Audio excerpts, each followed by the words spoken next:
Ils se pressaient autour de moi, j'avais du mal à respirer.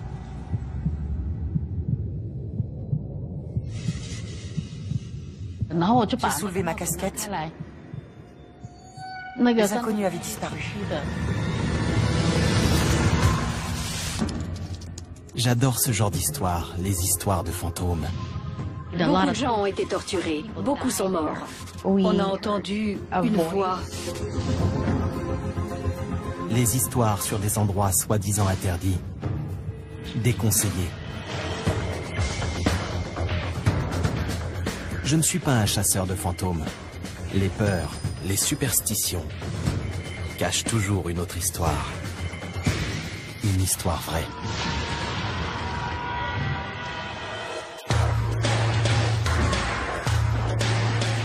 Que s'est-il vraiment passé ici?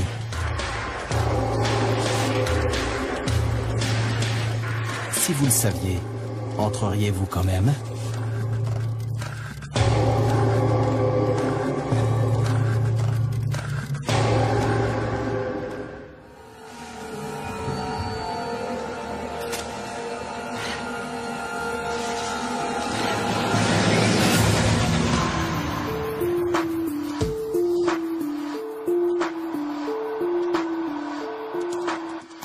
Je m'appelle Robert Joe.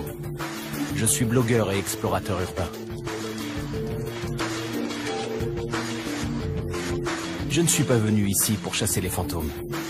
Ma théorie, c'est que lorsqu'un lieu est réputé hanté, c'est souvent parce qu'il a été le théâtre de véritables horreurs ou de tragédies qui ont inspiré ces histoires de fantômes. L'histoire de Taïwan est complexe. Confucianisme, bouddhisme et taoïsme s'y croisent. Et pour beaucoup, le monde physique et le monde spirituel sont inséparables. Un lieu en particulier a retenu mon attention.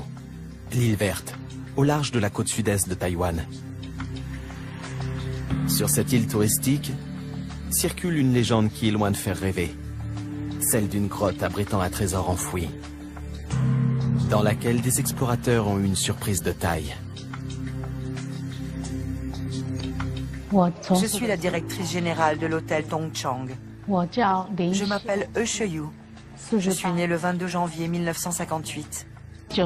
En 2008, des gens de Taichung sont venus sur l'île Verte pour chercher de l'or. Nous leur avons dit qu'il n'y avait pas d'or sur l'île Verte. Mais ils n'ont rien voulu savoir.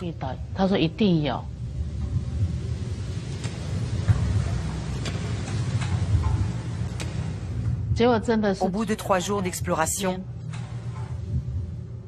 ils ont découvert des os.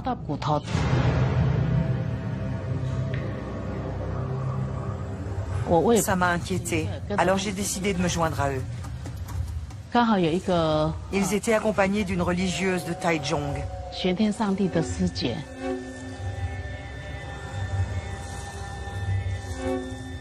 Quand j'ai vu les os, je n'ai pas pu m'empêcher de pleurer.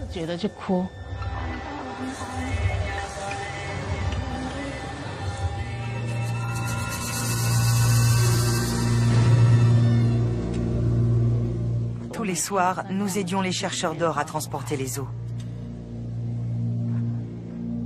Un soir, vers 21h, j'ai été prise d'une subite nausée.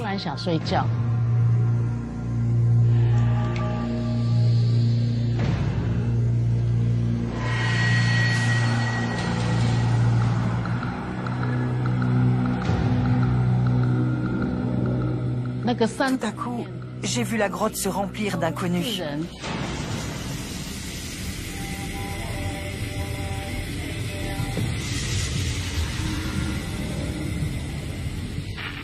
Ils se pressaient autour de moi, j'avais du mal à respirer. J'ai soulevé ma casquette. Les inconnus avaient disparu, j'étais de nouveau plongée dans l'obscurité. J'étais désorientée, alors j'ai baissé ma casquette sur mon visage. Mais ils sont revenus, ils sont restés là à me regarder.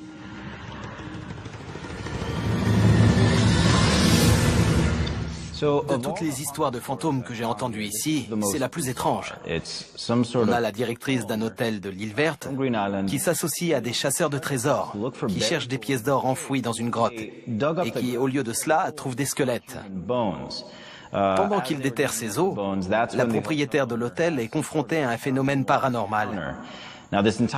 Cette grotte, censée abriter de l'or et des fantômes, je me dis qu'elle doit avoir une réputation qui fait que les gens du coin ne s'y aventurent pas.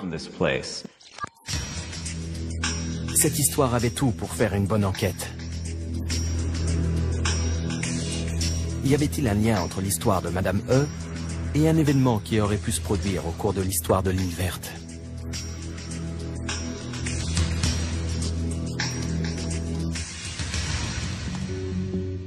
Avant toute chose, il fallait que je comprenne les croyances des Taïwanais sur la vie après la mort.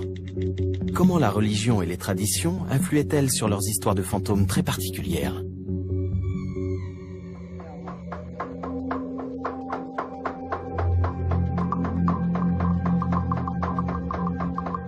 Un temple taoïste m'a invité pour répondre à mes questions. Stone Shu est une personnalité de la télé locale. Il prétend être en relation avec le monde invisible. Seigneur du Tao, divinité, je m'appelle Stone Shu et voici Robert Joe. Nous demandons votre bénédiction pour que notre travail soit fructueux. Saluez 3 fois.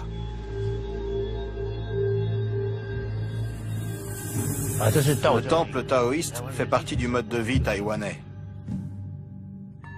Les religions à Taïwan vont du bouddhisme indien au tantrisme tibétain. Mais la religion la plus importante, c'est le taoïsme. C'est celle qui compte le plus de pratiquants. Quelle est la différence entre le taoïsme et les autres religions? Le taoïsme se concentre sur la vie passée, présente et future. Les taoïstes croient au cycle de la vie et à la réincarnation. Le taoïsme implique l'échange. Si par exemple je veux quelque chose et que ça se réalise, j'offre alors quelque chose en échange. C'est vraiment très interactif.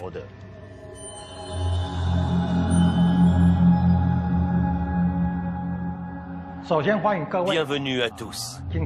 Et merci d'être venus si nombreux à notre cérémonie Guanlin. Stone m'a ensuite demandé de juger par moi-même à quel point le taoïsme était interactif. Nous utilisons ce talisman pour qu'il nous guide vers le monde spirituel. N'ayez pas peur si vous voyez quelque chose. Même si vous avez une vision, votre corps restera ici en sécurité. Le maître a commencé à réciter des formules magiques pour invoquer les dieux et nous ouvrir la porte des enfers. Beaucoup se prêtent à ce rituel dans l'espoir d'entrer en contact avec leurs défunts. C'est rouge. C'est comme une armure.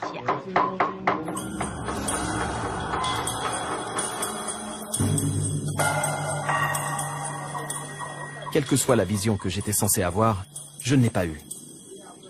Le monde que j'avais très envie d'explorer était lui bien réel. Que pouvez-vous me dire sur l'île verte? Pour vous, ça pourrait être le portail vers un autre monde. Vous y verrez une grotte dans laquelle se trouve la statue de la déesse de la miséricorde. Dans cette grotte, vous vous sentirez en paix. Vous sentirez la force absolue que la déesse de la miséricorde vous donnera. J'aimerais vous donner ceci pour vous porter chance.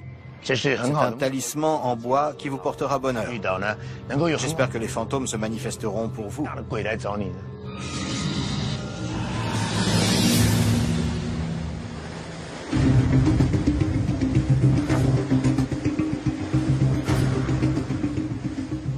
Je suis sur le ferry pour l'île verte. C'est une destination très prisée des touristes l'été. Ils s'y rendent par centaines pour ces plages et pour l'une des rares sources d'eau chaude salée au monde. Je ne crois pas aux fantômes. J'avais le sentiment que ce qui s'était passé dans la grotte cachait quelque chose que Madame E ne soupçonnait pas.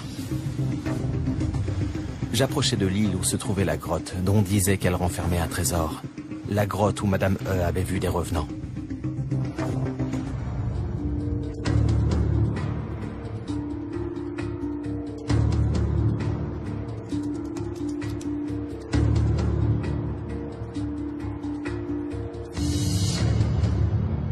J'ai retrouvé mon contact, Vicky. Hey, Vicky. Bonjour Vicky. Il faut que je trouve cette grotte. Alors ce serait bien qu'on parle aux gens du coin. Qu'on leur demande où elle est. Je peux vous déranger? Connaissez-vous la grotte où est enfoui de l'or? Avez-vous entendu parler d'une grotte? Non, jamais. Ces jeunes savent peut-être. Est-ce qu'il y a des grottes sur l'île verte? La grotte aux hirondelles? Vous ne devriez pas y aller. N'y allez pas. La grotte était à la hauteur de sa réputation. La plupart des gens ne savent pas où elle est. Ils n'en ont jamais entendu parler. Et les rares personnes qui la connaissent me déconseillent d'y aller. Je ne sais pas quoi en penser. J'ai également découvert que la grotte s'appelait la grotte aux hirondelles. Je voulais savoir quelle était la probabilité que de l'or soit enfoui sur l'île verte. D'où pouvait-il provenir?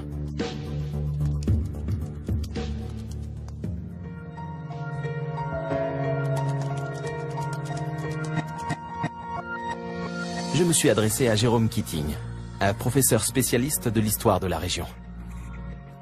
Des rumeurs circulent selon lesquelles il y aurait de l'or enfoui sur l'île.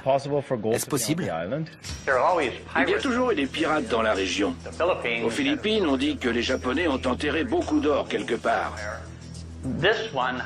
Ici, il y a plusieurs possibilités.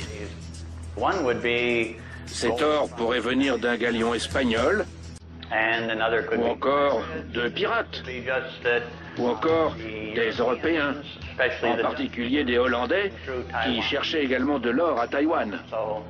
Il y a donc plusieurs possibilités qui pourraient nourrir ce type d'idées. Les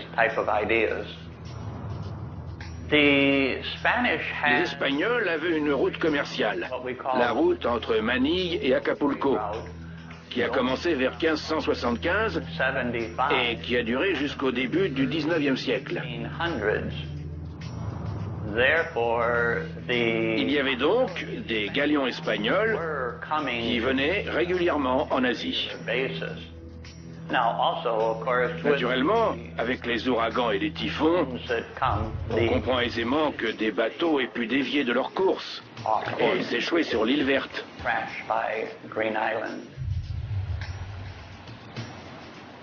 Donc c'est tout à fait possible. Il n'était donc pas impossible qu'un trésor de l'époque coloniale ait atterri sur l'île verte. C'est sans doute ce qui avait fait naître ces rumeurs concernant la grotte.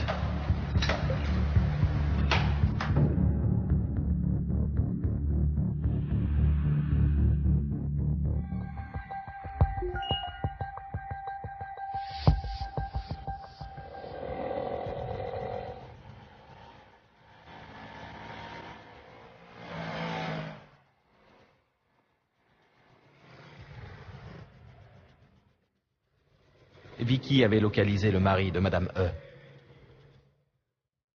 Il allait nous expliquer ce qui s'était passé. Un prisonnier avait fait tomber ses outils dans une grotte alors qu'il travaillait dans la carrière. Lorsqu'il est parti chercher ses outils,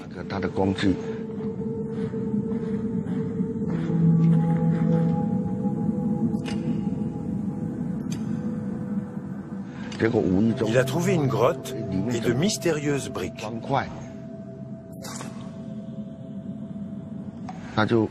Il a donné un coup de burin sur le bord d'une brique et il a découvert que c'était un lingot d'or.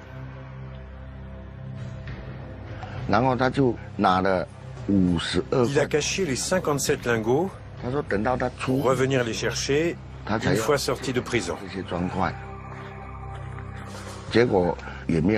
Lorsqu'il est revenu chercher l'or, il ne l'a pas trouvé. Sur son lit de mort, il a parlé de l'or à un ami. Cet ami et d'autres hommes sont venus à notre hôtel. Je leur ai dit qu'il n'y avait pas d'or. Ils n'ont pas voulu renoncer parce qu'ils croyaient ce qu'avait dit le prisonnier avant de mourir.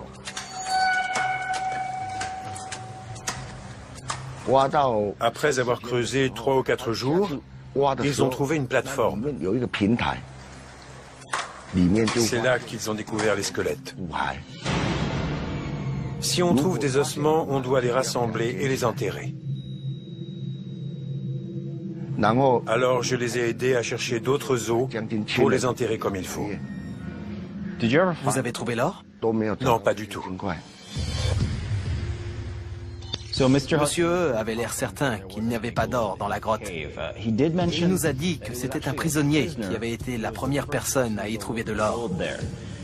Monsieur E n'a pas voulu m'accompagner à la grotte. Il m'a dit de m'adresser à un guide du coin qui n'avait rien à voir avec les chasseurs de trésors pour qu'il m'y emmène.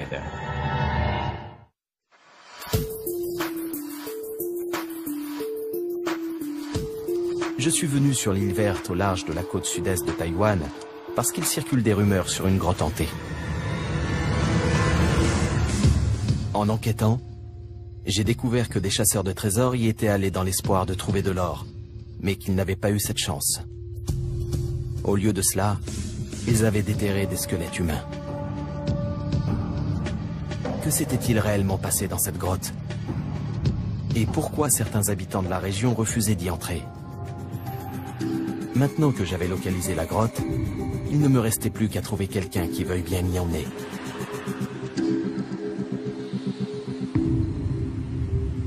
Cheng Yaling était un guide qui vivait sur l'île verte.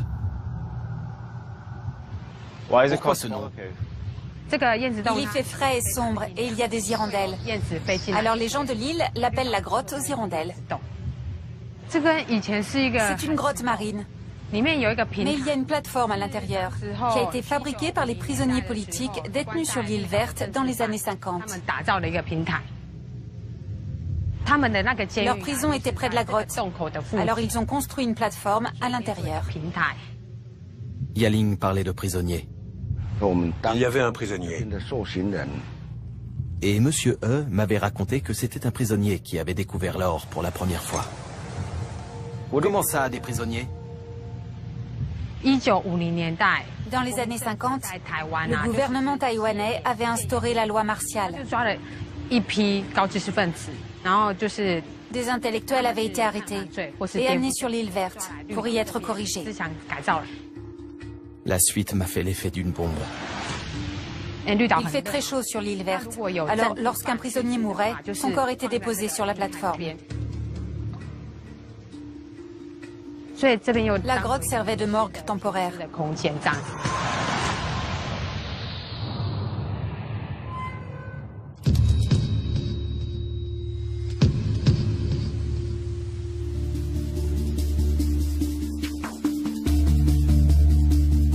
En entrant dans la grotte, j'ai senti le changement d'atmosphère.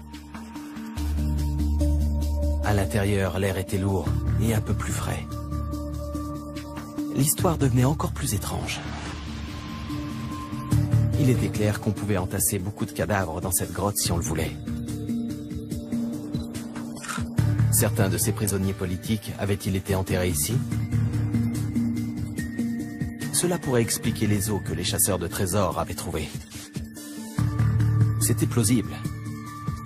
Et si cette grotte avait servi de morgue, il était facile de comprendre pourquoi certains la croyaient hantée. Je viens de sortir de la grotte aux hirondelles. Et on peut voir des hirondelles voler près de l'entrée. À l'intérieur, il y a suffisamment d'espace pour stocker des cadavres. Donc cette histoire pourrait être vraie.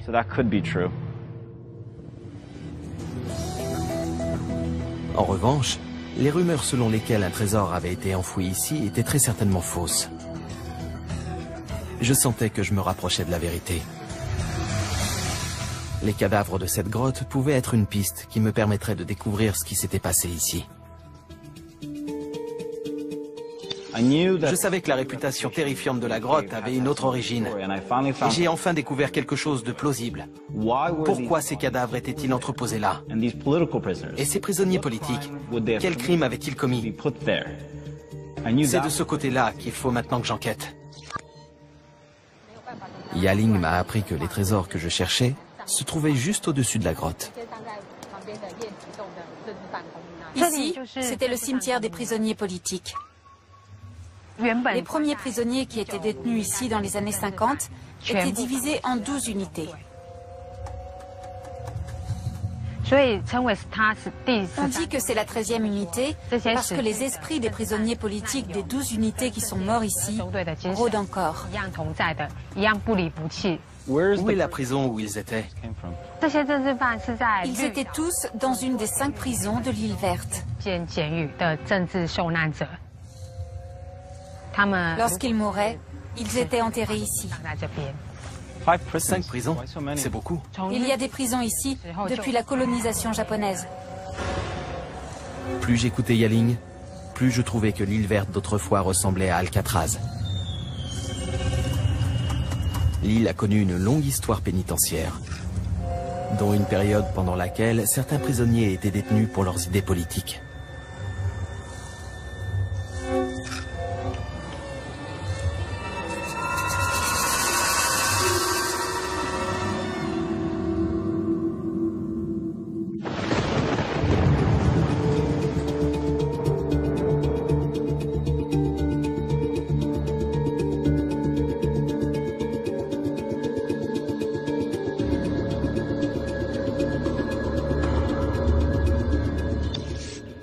Il s'avère que sur l'île, il y a 5 prisons de moins de 3000 détenus. Je trouve que ça fait beaucoup de prisons. Elles forment un immense complexe, même si elles n'ont pas toutes été utilisées en même temps. Ce n'était sans doute guère étonnant. Mais une de ces prisons, Oasis Villa, était censée être hantée par des fantômes du passé. C'est du moins ce que prétendait un gardien qui y avait travaillé.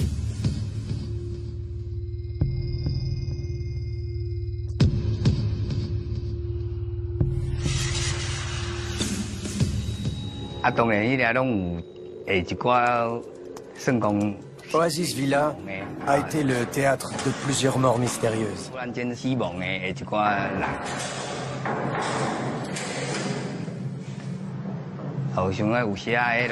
Lorsqu'ils étaient de nuit, les employés qui y travaillaient voyaient souvent les esprits des défunts.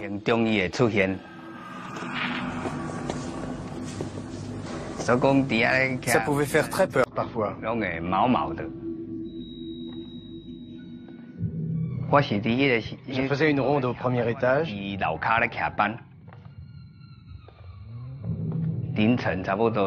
était environ 2 heures du matin.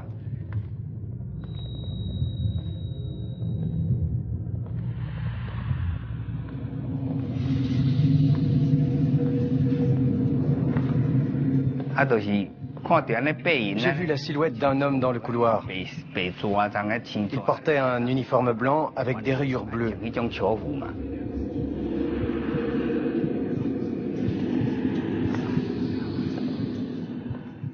ne pouvait y avoir personne d'autre que moi à cette heure tardive.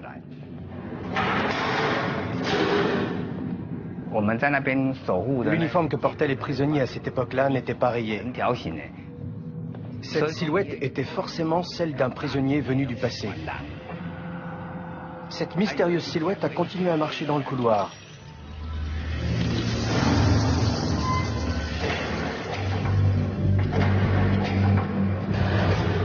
Puis, elle a disparu.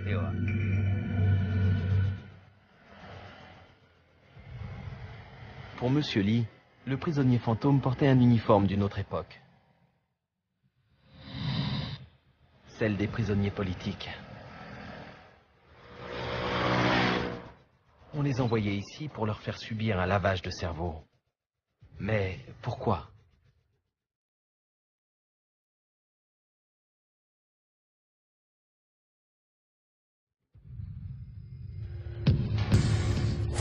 Que se passait-il exactement ici ?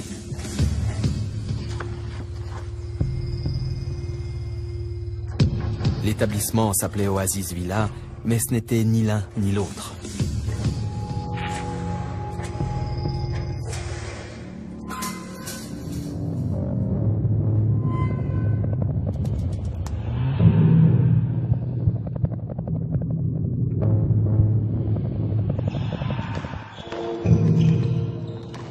Voici le terrain de basket. Vu d'ici, ça pourrait être une école catholique. Le slogan sur le mur signifie en gros « Il n'est jamais trop tard pour devenir une bonne personne ». Ça ne fait aucun doute. Tout cela a été destiné à éduquer.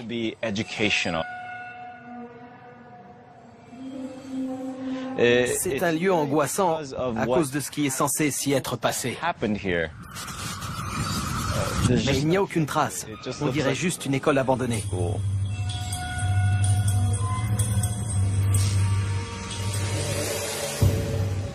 Voici l'Oasis Villa.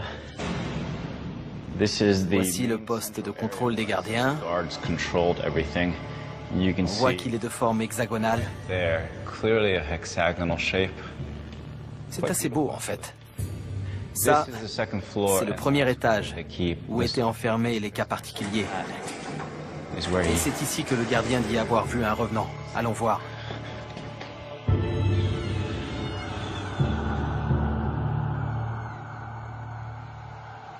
Voici un des 4 couloirs. Ici, on a bien la sensation d'être dans une prison.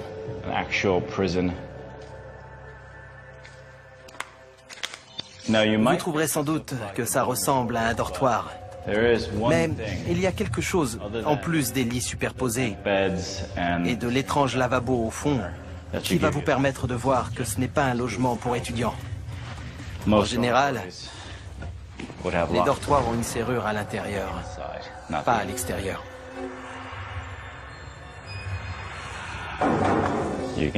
Vous voyez que ce n'est pas un lieu destiné à des étudiants,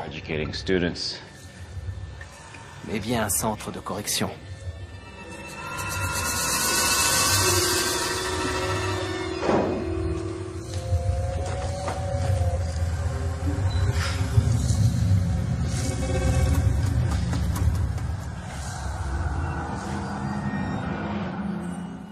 Et ici, on a des murs capitonnés. Ces cellules devaient être destinées aux prisonniers qu'ils jugeaient dangereux pour eux-mêmes. Tous les murs capitonnés.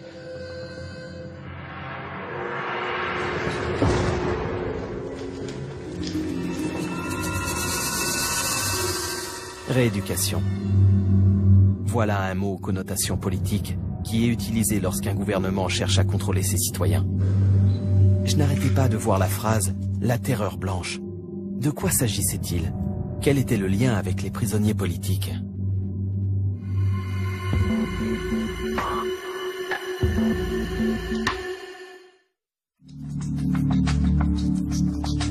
Je m'étais rendu sur l'île verte pour enquêter sur une grotte prétendument hantée et qui était censée abriter de l'or. Il n'y avait ni fantôme, ni trace de l'or. En revanche, la grotte avait sans doute été utilisée comme morgue pour les prisonniers morts sur l'île.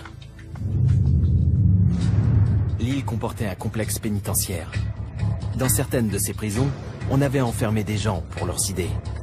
Tout cela s'était produit pendant une période appelée la Terreur Blanche. Oasis Villa a quelque chose de perturbant. On dirait le nom d'un club de vacances, mais c'était bien une prison.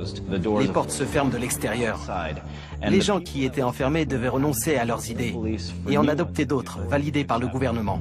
Tout cela se passait pendant une période appelée la Terreur Blanche. J'aimerais savoir ce qui s'est passé exactement pendant cette période et pourquoi les gens étaient envoyés ici.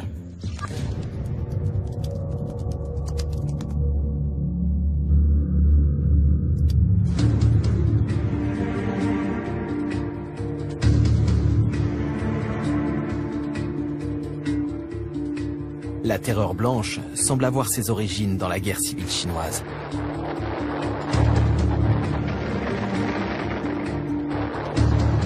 Après sa défaite sur le continent, le parti nationaliste de Chiang Kai-shek prend le contrôle de Taïwan, en totale opposition avec le gouvernement communiste de Mao à Pékin. Farouchement anticommunistes, les nationalistes déclarent la loi martiale en 1949. Ils font arrêter toute personne qu'ils soupçonnent d'être communiste ou sympathisant de gauche. Et ils ratissent large. Artistes, professeurs, intellectuels, écrivains sont arrêtés, souvent sans réel motif, et sont envoyés dans des endroits comme l'île verte pour y être rééduqués.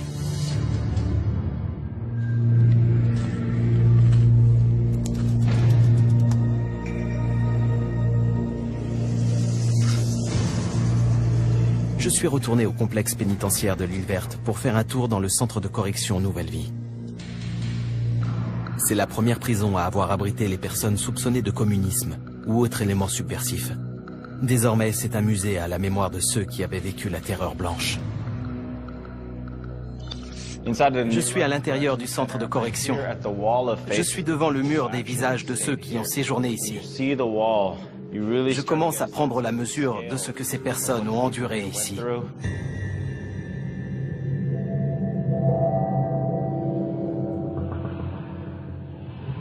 On voit bien que certaines photos ont été prises une fois la personne incarcérée, puisqu'elles portent un numéro. Mais d'autres ressemblent à des photos d'albums de famille.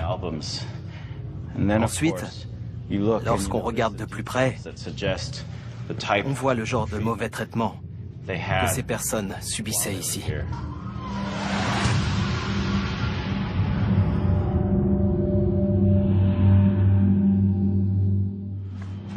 Je suis toujours à l'intérieur du centre.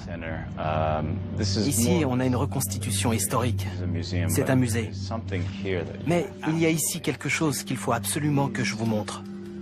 Ces personnes ne bougent pas, parce que ce sont des mannequins. Mais ça donne vraiment la chair de poule. Le gars qui est assis est en train de lire. Même à cette distance, j'ai vraiment l'impression qu'il est sur le point de bouger. Ce gars-là illustre bien ce qui se passait ici. Ces prisonniers étaient éduqués, et ils subissaient une rééducation. C'étaient des musiciens, des professeurs, des littéraires. Et ça résume bien ce qui se passait ici. On rééduquait des gens qui étaient déjà éduqués.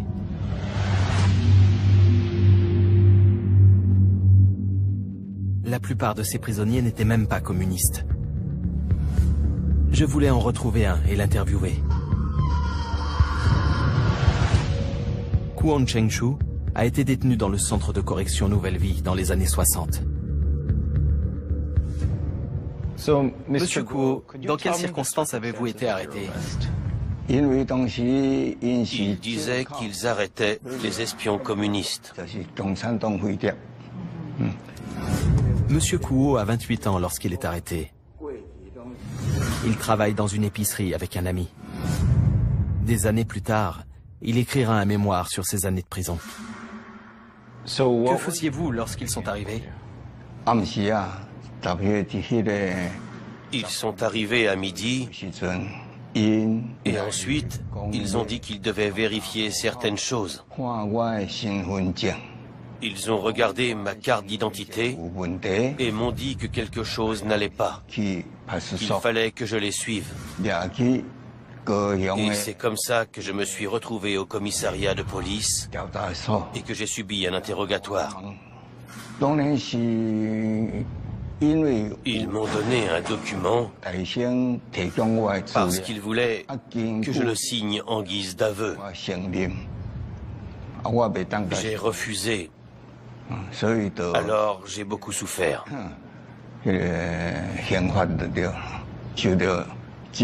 J'ai vraiment beaucoup souffert au début. Ils m'ont battu. Ils m'ont donné des coups de pied. Ils m'ont arraché l'ongle des 2 gros orteils. Ça a été un supplice. Mais je n'ai pas cédé. J'ai serré les dents. J'ai supporté la douleur. Ils ne m'ont pas pour autant relâché. L'histoire de Monsieur Kuo était insoutenable. Aujourd'hui, il en parle ouvertement dans l'espoir que les nouvelles générations ne répètent pas les erreurs du passé. Être torturé pour les idées qu'on est soupçonné d'avoir est difficile à oublier. Ils auraient dû me condamner à mort, mais au lieu de ça, j'ai été condamné à perpétuité.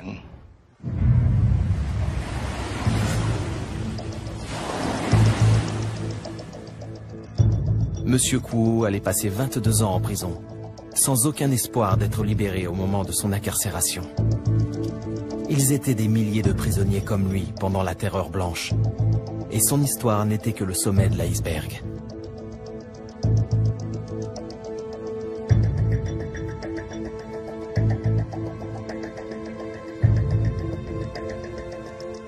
J'allais encore découvrir bien des choses, non plus sur l'île Verte, mais dans la capitale de Taipei.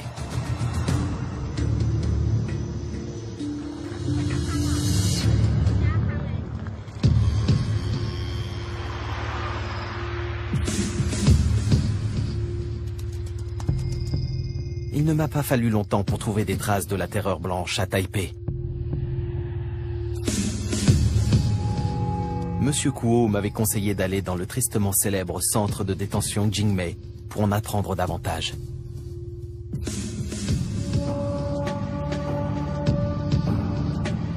Mais avant de m'y rendre, j'ai décidé de reprendre contact avec Jérôme Keating, auteur de nombreux ouvrages sur l'histoire de Taipei.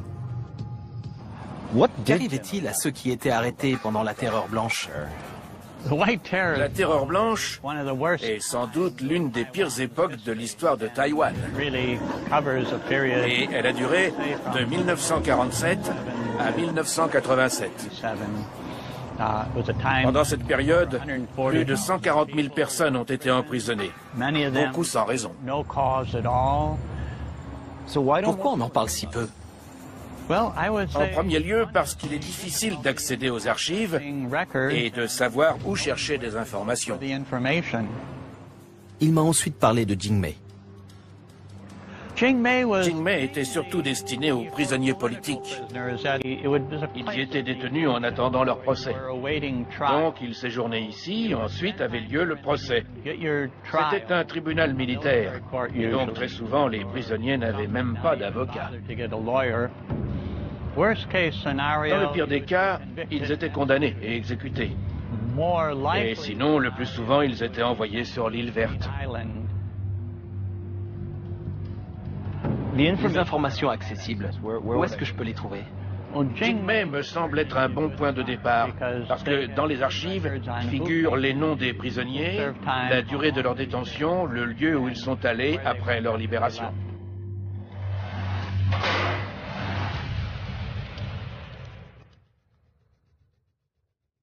Ce qui était autrefois une prison redoutée est un tribunal et aujourd'hui un mémorial des droits de l'homme. Si un lieu était susceptible de me fournir des réponses, c'était celui-ci.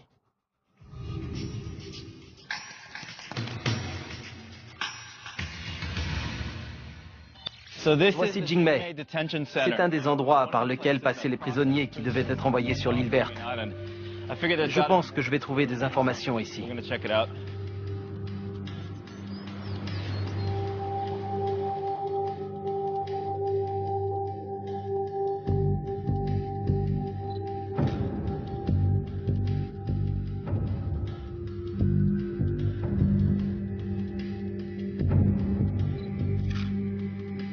À première vue, l'endroit ressemblait à un plateau de cinéma.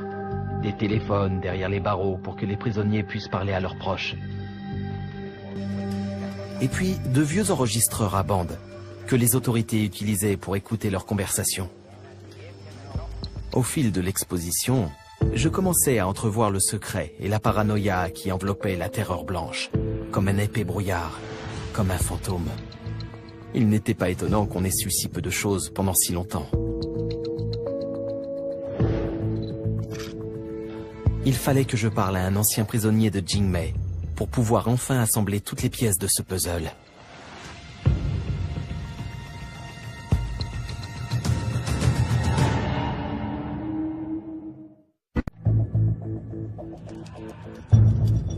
Mon enquête sur une colonie pénitentiaire sur l'île verte à Taïwan m'a amené à découvrir une sombre période de l'histoire du pays, celle de la terreur blanche. Taïwan était hanté non pas par des fantômes, mais par son passé récent.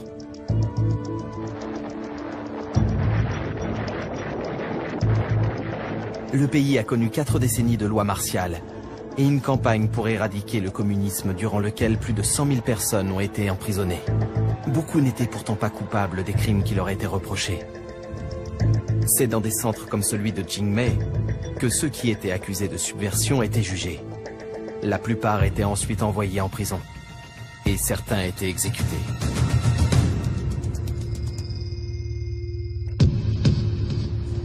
Des milliers de personnes ont été victimes de tout un système d'injustice ici.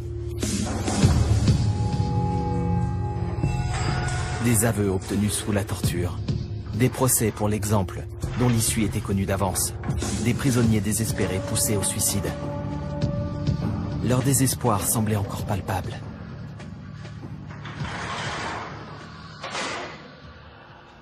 Voici le tribunal. Lorsqu'on regarde à l'intérieur, on voit tout de suite le côté théâtral du lieu.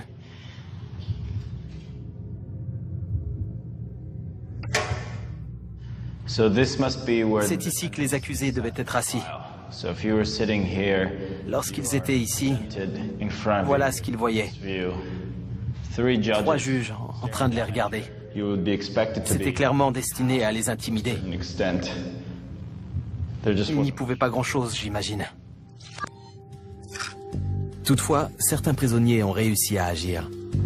En 1970, un groupe de dissidents taïwanais, dont certains étaient encore enfermés à Jingmei, ont dressé une liste de 214 prisonniers politiques et sont parvenus à la transmettre à Amnesty International. Le docteur Ching Chong-tung faisait partie des dissidents et il a accepté de me rencontrer. C'était moi qui pratiquais les examens de santé à l'époque. Il me disait leur nom, leur âge, etc. Je notais tous les détails pour pouvoir les transmettre. Parce qu'il était médecin, le docteur Chin avait accès au dossier des patients à Jingmei. L'histoire que ces derniers racontaient ne figurait pas dans les journaux. À cette époque-là, nous avions rarement la chance de pouvoir lire les journaux.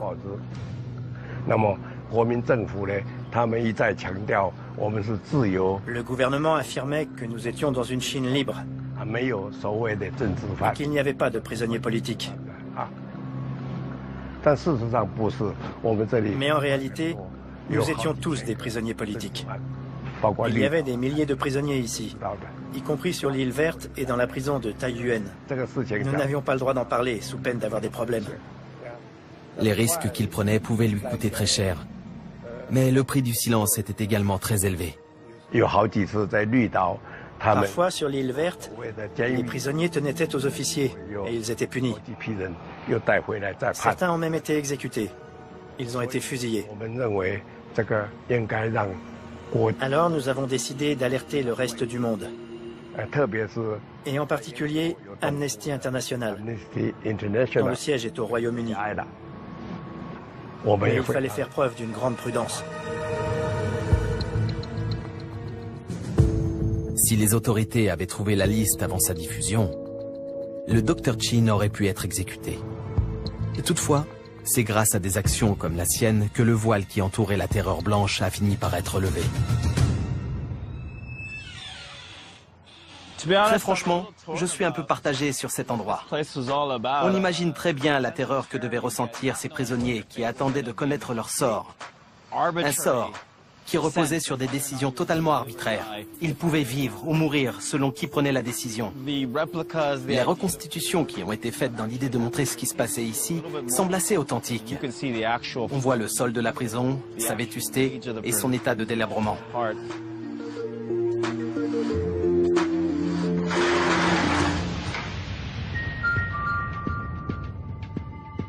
Le centre de détention de Jingmei est aujourd'hui un mémorial des droits de l'homme, tout comme Oasis Villa sur l'île verte. Peu à peu, Taïwan devient moins réticent à affronter son passé, même si certains préfèrent toujours ne pas en parler. Au fil du temps, les survivants de la terreur blanche ont réussi à retourner au centre de détention de Jingmei et sur l'île verte. Ils ont publié leurs mémoires pour raconter ce qu'ils avaient vécu, et ils continuent de partager leur expérience avec le reste du monde, comme pour exorciser les démons du passé. La loi martiale à Taïwan a été levée au bout de 38 ans et 57 jours. C'est une des plus longues de l'histoire.